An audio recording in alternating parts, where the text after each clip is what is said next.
Hey, what is up guys, MTBHD here, and in front of me I have two phones, the iPhone 7 Plus and the iPhone 7. And I don't do that many live unboxing style videos every year, but this is definitely one of them. And you'll notice I have the matte black iPhone 7 Plus and the jet black, so the super glossy iPhone 7. So I'm going to take a look at both of these and we'll actually compare them and hopefully get a better idea of which one you might want to get if you're considering one of the two new colors. But yeah, this is the retail box experience, and this is exactly what you're going to get if you buy an iPhone 7. So they're both 256 gig iPhones. Let's go ahead and open the boxes. We'll start with the glossy black. We'll start with the jet black iPhone. You notice it's a black box. If you buy a jet black iPhone, you'll get one of those rare black Apple boxes. And right off the bat, you don't get the phone at the top. You get the Designed by Apple in California paperwork. And then there is the iPhone in all its glossy glory and the plastic on the screen protector.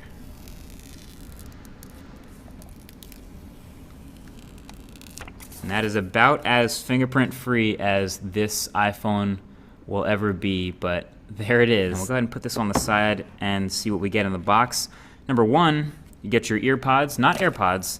These are your lightning attached earbuds. Well, first of all, here's your dongle, your adapter. This is your lightning to 3.5mm headphone jack adapter.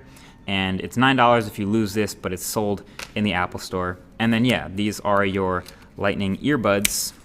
You can see with the lightning connector right there. You will get a lightning cable to connect to your computer, connect to iTunes if you ever decide to do that, and your wall adapter. So let's go ahead and move on and get the matte black iPhone out the box, because I have a feeling it's going to look very similar inside, but let's go ahead and make sure. So again, no phone at the top, paperwork. Move that to the side, and you get the iPhone. So matte black obviously looks super clean as well.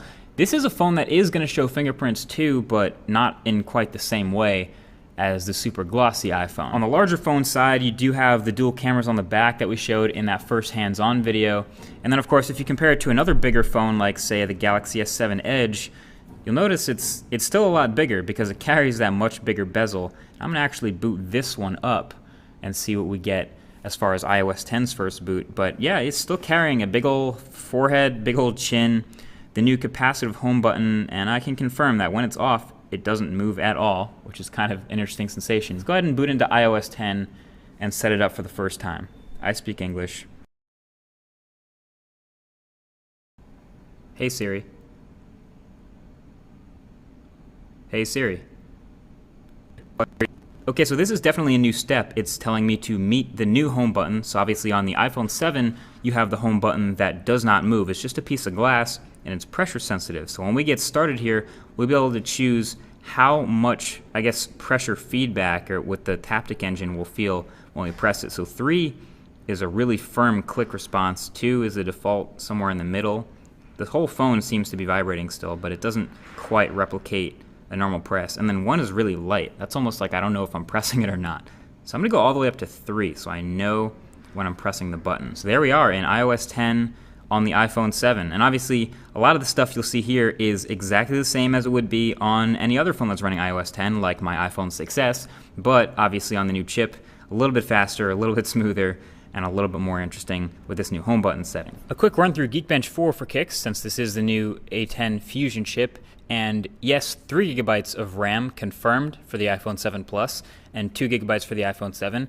But yeah, you can see the final score is pretty great, especially the multi-core, right up there, actually above Snapdragon 820 devices. But yeah, there you have it. That is your first look at the iPhone 7 in your jet black and your matte black, and a good look at the differences between them.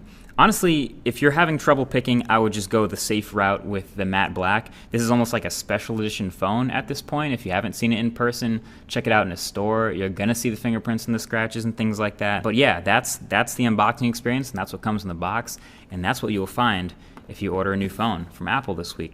Either way, that's been it. Thanks for watching. Leave a thumbs up if you want to see more unboxing stuff like this in the future, and I'll talk to you guys in the next one. Peace.